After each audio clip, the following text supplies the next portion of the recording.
don't want to fix it alone? Call RVFix to get virtual assistance from a master technician today. Jeremiah here with RVFix. So today we got one of our 2025 Go Lite boulder backs here, and I'm just going to kind of show you how to use it, where everything's at, and we'll just kind of go from there. So up front we got our tongue area. So we got our tongue jack. So this is what lifts and lowers the trailer. It is also what levels the front to rear when you're camping. This one is manual. Just a kind of an upgrade, if you ever wanted to upgrade, is going to electric. Right here you got your propane tank. This runs all your propane appliances inside the unit, and then it goes down to your regulator down here. You always want to make sure that this isn't beat up, make sure your hoses aren't kinked, stuff like that. Always check them. If you get that kind of rotten egg smell out here, it could mean that there's a leak, so just always kind of pay attention to that. Valve fully open or fully shut. Never just crack it. If you crack this valve, the gas can leak past the stem, and then you will get that smell and think that you have a problem, but it's just not back seated. So make sure that you fully seat those open and closed. Right here, today we got a Group 24 deep cycle battery that we hooked up, but you can see in this battery tray, you have a whole lot of room, so you could actually fit 2 batteries in here. Just make sure that your battery bank is the size for what kind of camping you do. If you do a lot of park camping, you don't need a whole lot of battery bank. If you do a lot of dry camping, where you're going to be off the grid, just kind of running solar or generators, you're going to want to go with an upgraded battery. So 6 volts, lithiums, something like that for your setup here. Now, as we come around here, you can see you have a battery disconnect switch. So right now it's in the off position, which means there would be getting no 12 volt power if we weren't plugged in. So we want to turn this on, and that's going to supply the 12 volt power to the rest of the coach. And then you got your fuse here. This is a charge line fuse from the converter to the battery. So this is what's charging your battery when you're plugged into that shore power. So if your battery's dying and you can't figure out why, make sure you check this fuse out here. As we come around here, we got some general stuff here for all RVs. So you got your stickers here that have your VIN, tire pressures, all your weights and stuff like that. So it's always good to be aware of where that is, so you know what kind of weight you can pull down the road. You got your furnace exhaust. So this will get hot, as it says here, so don't touch that while it's running, but you can feel the warm air coming out when your furnace is running, so you know that it's working for you. Right here is a 30 amp short cord, so it does have this collar that keeps it on so it doesn't fall off. So if we unscrew that, we can unplug our short cord here, and it just lines up. You're going to twist it and then tighten that collar down. Just hand tight, finger tight. Otherwise you can break this plastic collar.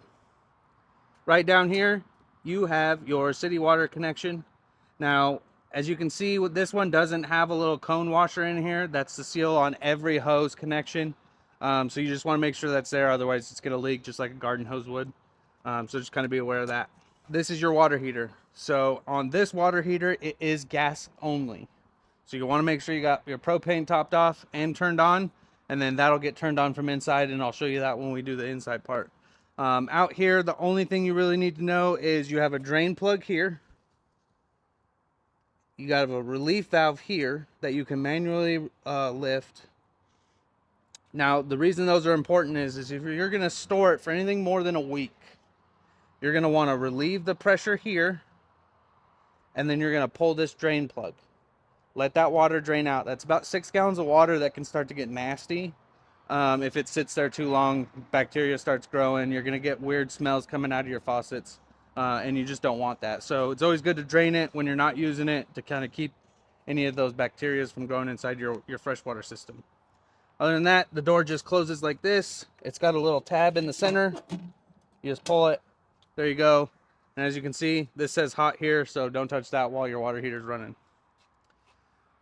On the front, you have 2 stabilizer jacks. So it's going to have a hand crank inside, or you can use a 3/4 inch socket on a drill. Not an impact gun, but a drill. You don't want those impacts messing with those bearings. Put it down after you level the trailer.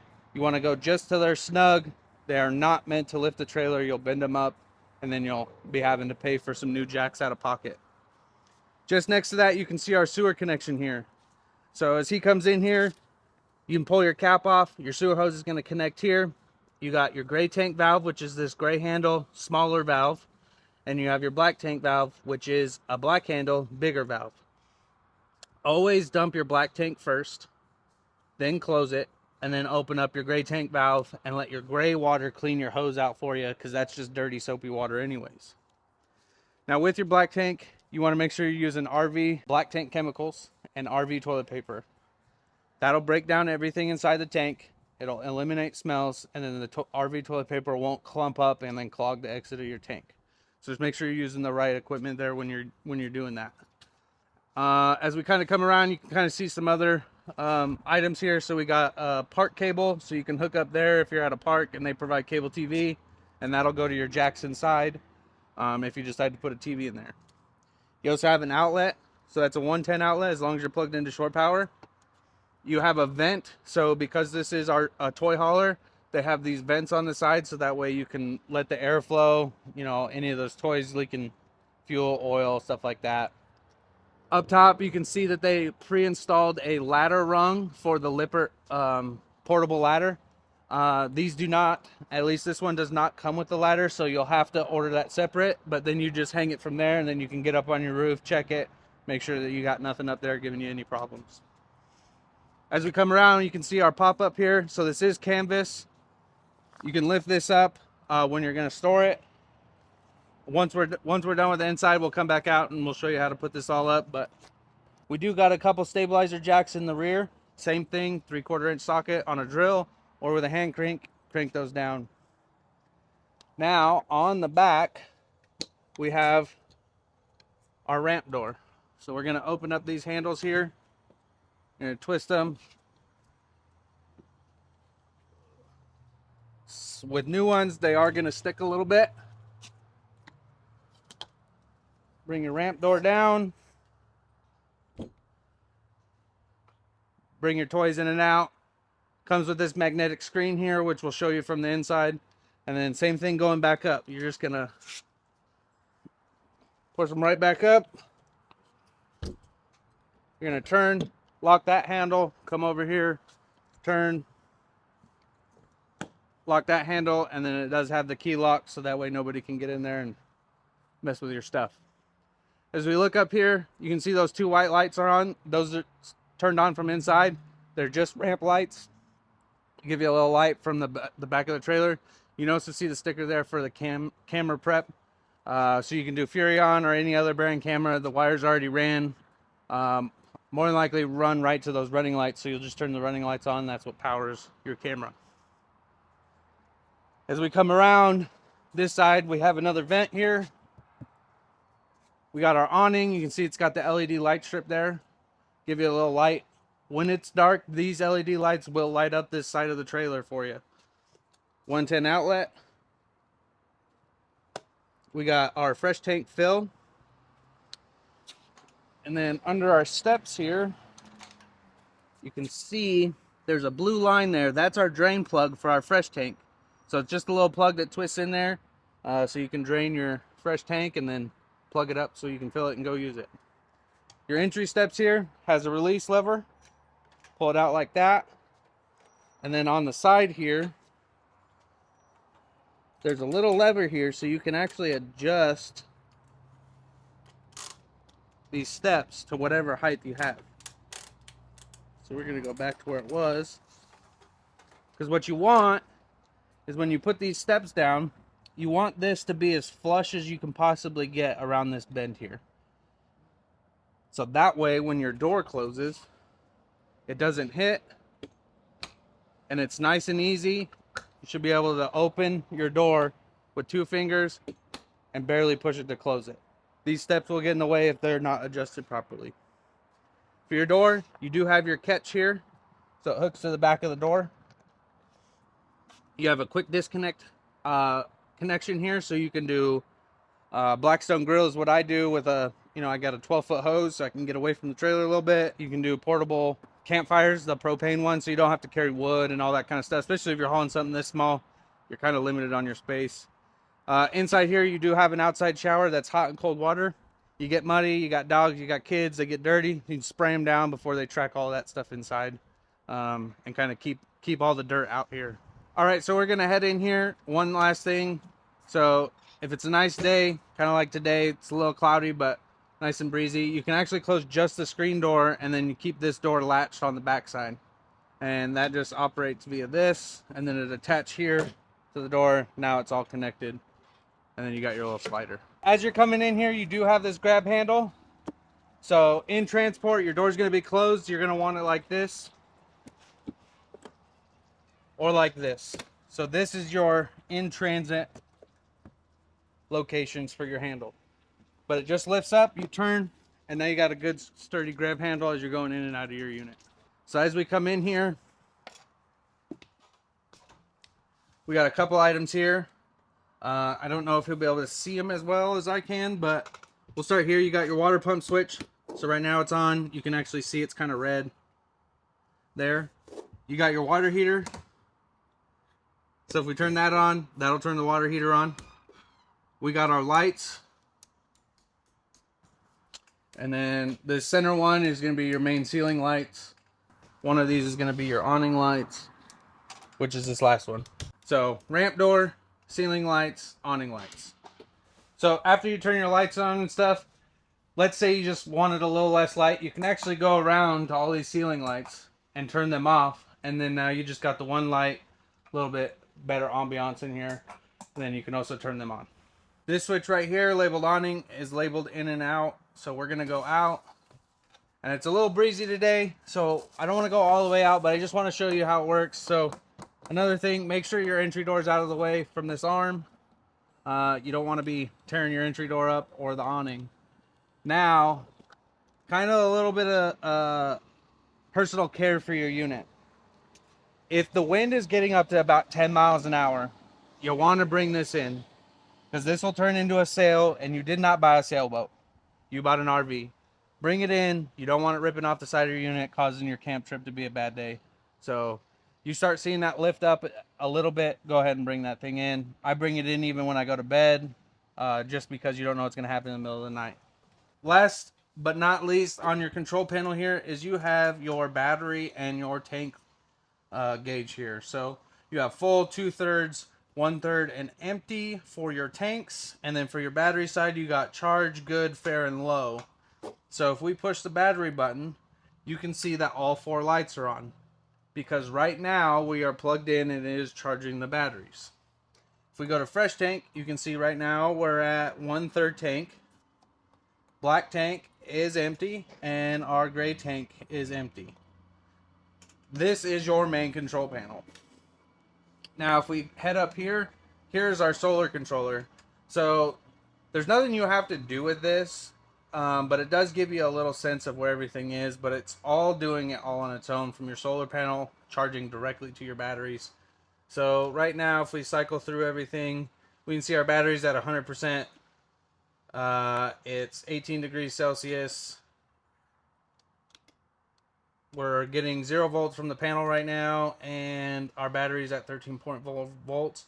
So currently, we're not even using solar to charge because our battery's full and 0 amps there.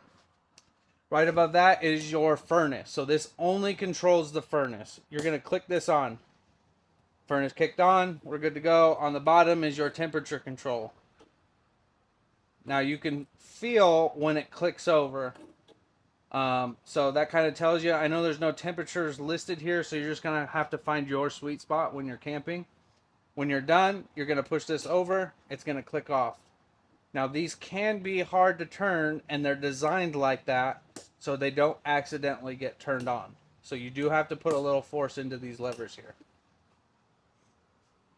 As we're coming in the door, we got a fire extinguisher here. These are one of your safety items in the trailer. And then above me is your smoke detector. Here, this is a 9-volt battery, so at 2 o'clock in the morning, when it starts chirping at you and the battery's low, all you need is a 9-volt battery to replace that. Around the other side of the door here, you got outlet here. This is a USB, so this runs directly off the battery. So as long as you're got good battery power, you can charge your phones or whatever devices have a USB port. All your cabinets, they'll have catches here, so that way they don't open up going down the road. And then we got our breaker box. These are our breakers, and they are all labeled right here. This is your 110 side. On this side, this is your 12 volt fuses, and they are labeled up here. So if you got lights that are out, that's going to be a fuse. If your microwave's not working, that's going to be a breaker. You will hear the fan running on here. The fan inside here is for the converter. The converter is what takes 110 AC power and charges the battery, which is 12 volt DC. So that's just a cooling fan that is normal. Down below that, you have your carbon monoxide and propane detector. This is wired directly to the 12 volt system of the trailer. If your batteries get low on the trailer, it will do the same thing as your smoke detector. It will beep every couple minutes, indicating that you have low batteries. You'll want to get your unit plugged in or get a new battery on there, something to get that up there, and then that should stop chirping every couple minutes. If not, it'll sound like this, and it'll keep beeping like that if it does detect something. It'll also flash. It's got red light down here. And then green light means we're good to go. So those are your two different audible sounds, giving you an indication that something's wrong, either carbon monoxide or propane. If that does start going off, one of the things you want to do is make sure you turn off your propane, open up all your windows, open up that big ramp door, let it air out, and then give us a call so that way we can get you in and figure out what's going on with your unit to get you down the road safe again. As we keep coming around here, we have our bathroom. So we'll have the camera guy kind of come in here. So you can see you got your shower, which is your hot and your cold. It's up on the wall there. Now this head turns, and it's what I call a submarine shower. So when I was in the Navy, we would turn the water off after we got wet. We'd get soaked up, turn the water back on. It's the same temperature. We can rinse off, and we can turn it off. That's how you conserve water in these smaller RVs. Keeps your gray tank low and your fresh water high. Your black tank, or your toilet, goes to your black tank, and it is operated via the foot valve down here, like so. Now with your toilet, leaving the water in there like that, or if you're winterizing it, you'll have antifreeze in there. You want to keep that in there because that black rubber seal in there will dry out and then it'll start leaking, and then it won't hold water for you. And that water is your barrier, like a P-trap. So it keeps the smell in the tank and not in your living space. So when you're going to shower and stuff in here, you do have this curtain. It just has two little hooks and two little eyelets.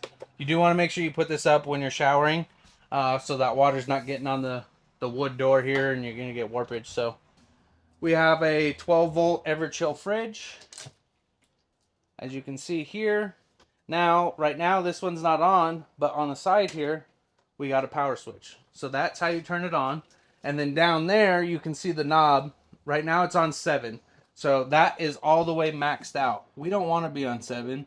We want to be about 3 or 4.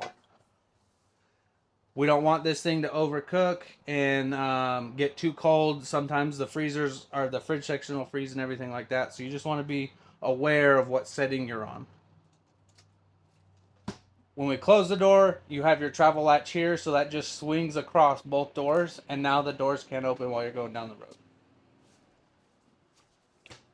Under here, so here's where all the extra stuff is in the unit. But you got a little cubby space under the sink, which is located right next to your furnace ducting here. Down below is some more storage and your water heater and everything. The back's right there. So there's your bypass valves for your water heater. Microwave is 110. Got your sink, hot and cold water. It does come with this cover cutting board, as you can see. Now, this outlet is a little bit different than the rest. As you can see, it's got the test and reset buttons. That's your GFI outlet.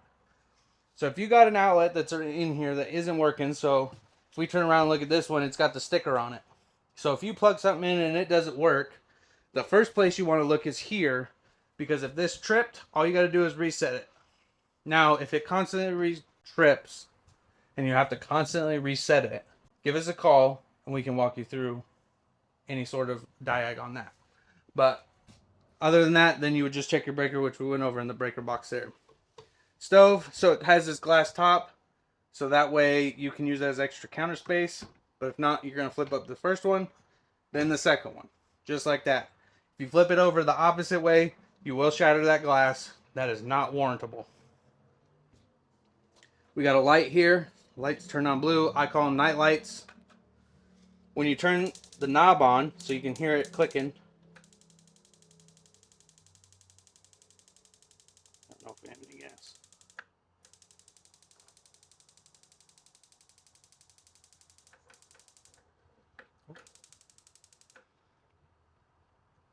So there we go. We got the burner to light. Now, you saw how long it took to light that. That could be because you just refilled your propane tank and air got in the lines. The stove is the easiest way to get the air out of the lines. Nice thing about this unit is your stove is there, your furnace is right underneath the stove, and then your water heater is actually right underneath that. So all your propane lines are really close together. So get the air out, light your burner, then turn your other appliances back on and see if they'll fire up for you. As we come over here, you got an accordion blind here, so it just goes up and down. Now, if you push this up and it falls down, all you got to do is pull down this string and wrap it around the button. That puts tension on the string. As you can see, now it's crooked, so you want to do it to both sides. Now, this one was already pretty tight, so I'm going to take that out of there, and then you just kind of test it. Emergency exit window, lift the handle up, push out. Now, you can hook it like that, and now you got a full window, get some ventilation through here, and then back closed again. Here's these side vents for your toys. So you just rotate it over whichever direction. When you're going down the road, don't open it to where this is just a catch-all for every bug, road grime, water, stuff like that. They do open up the opposite way, so now it's not catching everything going down the road. Up here, so in this wall you have backer, so you can put a TV mount, and then you can hook up to your coax connection, which goes to the antenna on the roof, which is powered on by this button. So that's off, green light on. Now, if you're hooked up to park cable at that park cable connection outside, you want to turn this off. Park cable and antenna are two different things. Antenna has to be on, park cable has to be off. You do have a 12-volt outlet here, so you can plug in any sort of cigarette lighter type fitting in there to charge, or if you have a 12-volt TV, they make those that you can mount here as well. You got your outlet. Right up here, we got our vent. So I recommend opening these up when you're showering, stuff like that. That gets all that moisture out of here. It also has a fan, so you can see there.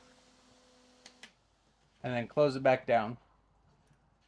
Now, a couple little upgrades for this is you can always upgrade this to a fantastic fan. So it's a fan that covers the whole opening. Great upgrade. Also the max air vent covers, so that way you can keep these open going down the road, especially when you got your toys in here with all them fumes and stuff. And then the wind from driving down the road won't rip that lid off. As we're coming back here, just make sure we don't miss anything. We got all of our tie downs for our toys. Those are all mounted to the floor. They're mounted through the floor, all the way to the other side and to the frame. Here's our bed. So you got these legs. They have little buttons on the top so you can fold them out. You also have this tabletop. And with this tabletop, you actually get two foldable stools so you can sit there, eat breakfast and everything like that. Now they release down underneath. So you just lift up on the table and then you grab both and they go down just like that. To get the bed down, you're going to come in here, you got to put a little pressure on it, and you're going to unhook that. Then you're going to bring the bed all the way down, like so. You're going to unstrap it, make your bed. Now you got a bed here, and then your pop-out bed, which we talked about when we were outside. So the pop-out bed has the hoop. That hoop gets pushed back. You got your tension bar here. It hooks to there, and then pops right into here. And then there's that. You got your curtain here, so that just snaps to each one of these snaps here, so then it gives each person a little bit of privacy from one another while you guys are sleeping. You got your magnetic screen, which we talked about outside, so it just magnetizes here, so it's easy removal and everything. load and unload your toys. And then up here you have your fan controls. So cool is going to be air conditioner, fan is just a fan. So if we turn it to cool, and we turn this all the way to cool here, we can actually open up these front and rear vents, and you're going to get the cold air blowing out of there. Now up in here you can see there's two little finger. If we pull this off, you have vents in here. So these are little vent filters that are going to collect all the dust, dirt, and stuff in the air. I would regularly clean these out, just soap and water, let them air dry, and then all you got to do is slide them back up in here.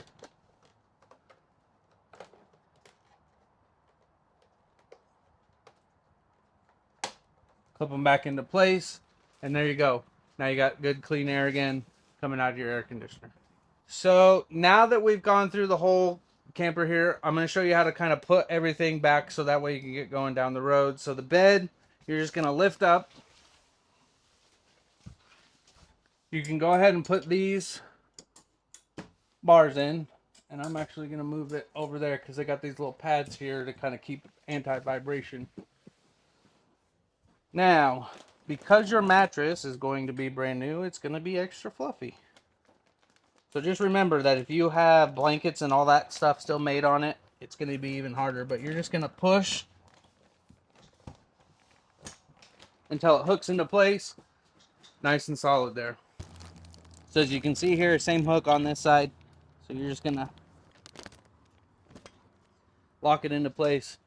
Now your bed's nice and tight. As you can see, this just comes down. Nice little magnet here.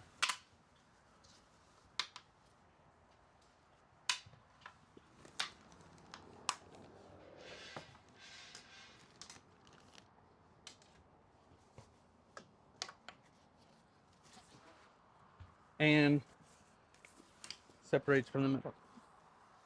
Now, what we're going to do is we're going to take all of our stuff off our bed here.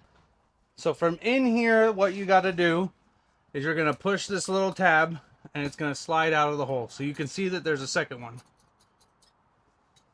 We're going to bring our hoop down and this just pops off. So we can set that there.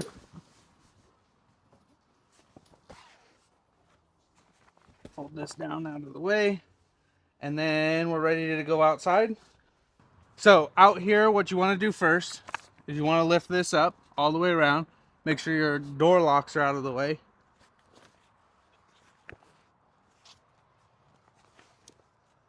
Like so. Then what we're going to do is we're going to lift up. Then when we lift up, we're just going to push everything in on both sides. Like so. And before I ever lock anything down, I do like to make sure that no fabric's going to get pinched. As you can see, there was a little bit right there. Like so. And these have locks on them as well.